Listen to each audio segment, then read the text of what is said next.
According to the liberal media in the United Kingdom and across much of the Western world, I am the devil incarnate.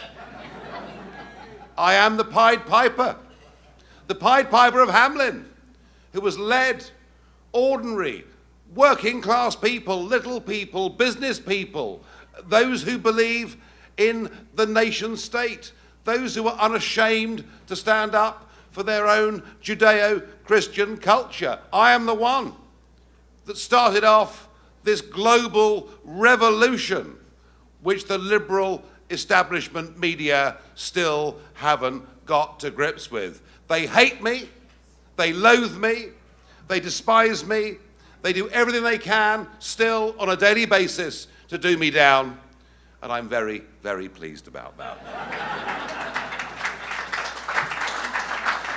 In fact, last Sunday was very special for me, very special, because we had a visitor to the United Kingdom last year.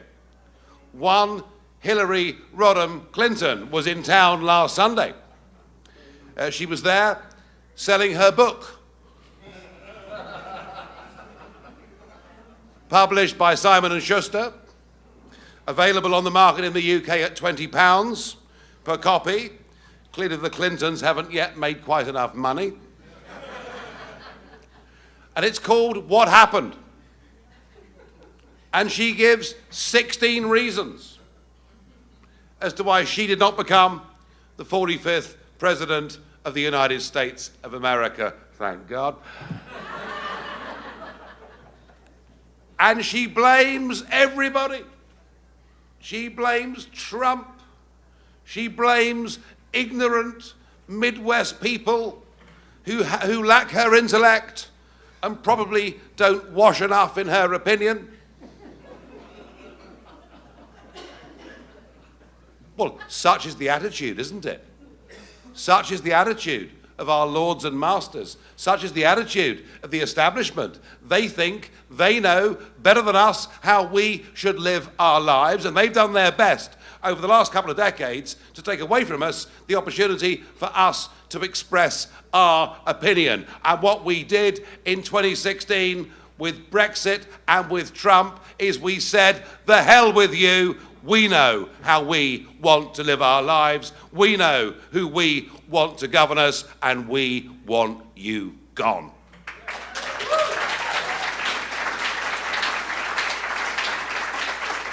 But I was particularly pleased on Hillary Rodham Clinton's visit that she managed, in an interview with the Sunday Times, on top of the book that she's selling, to find a 17th reason.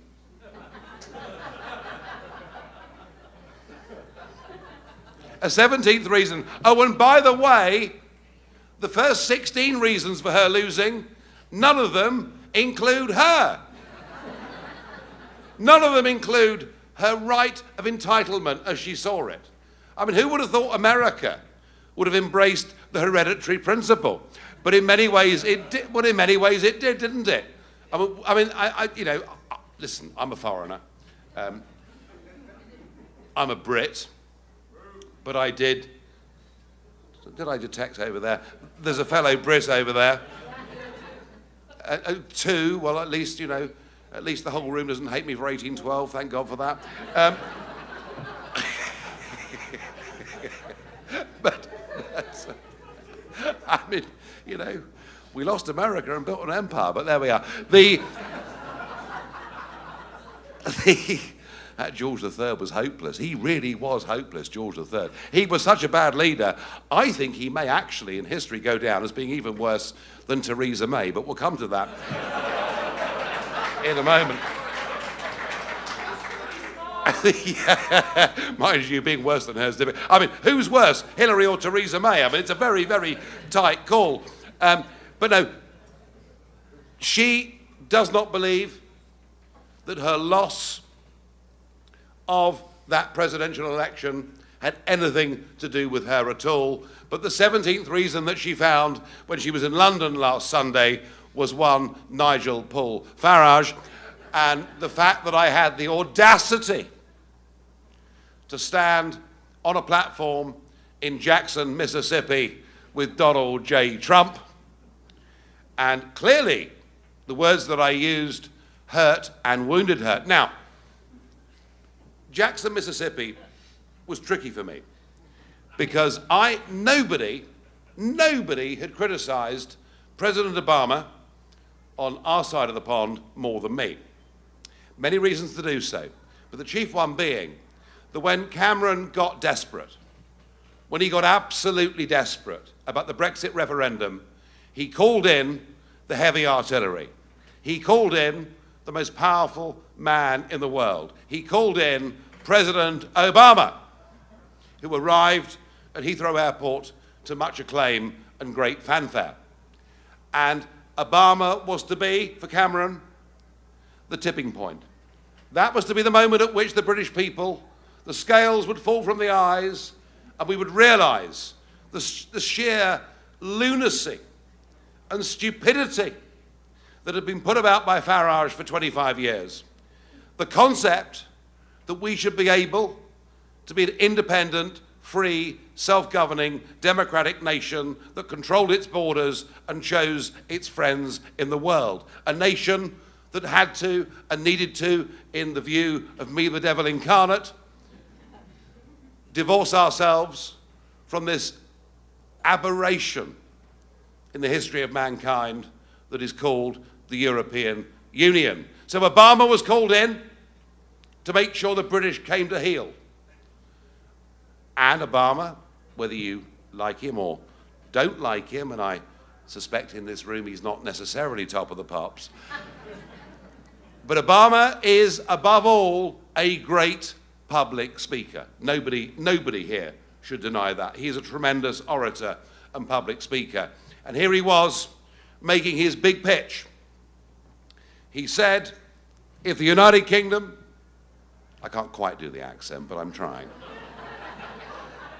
You give me another drink, I might, you know. He said, if the United Kingdom votes for Brexit, then as far as America is concerned, you will be at the back of the line. And he said it in a way of sneering, looking down the nose condescension. He said it to the country that has been for 100 years and more your greatest friend and ally in the world. He said it to the nation with whom together we, in the First and Second World Wars, lost millions of our young men to defend the principles of liberty and freedom, not just for us, but for the whole of the Western world. And he said it in a way that repulsed the British people and helped drive us on to voting for Brexit. And I will, to my dying day,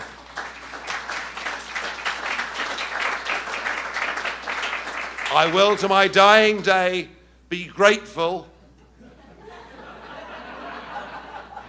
to Barack Obama for helping us take back our liberty, our freedom, and our country. Thank you, Barack Obama.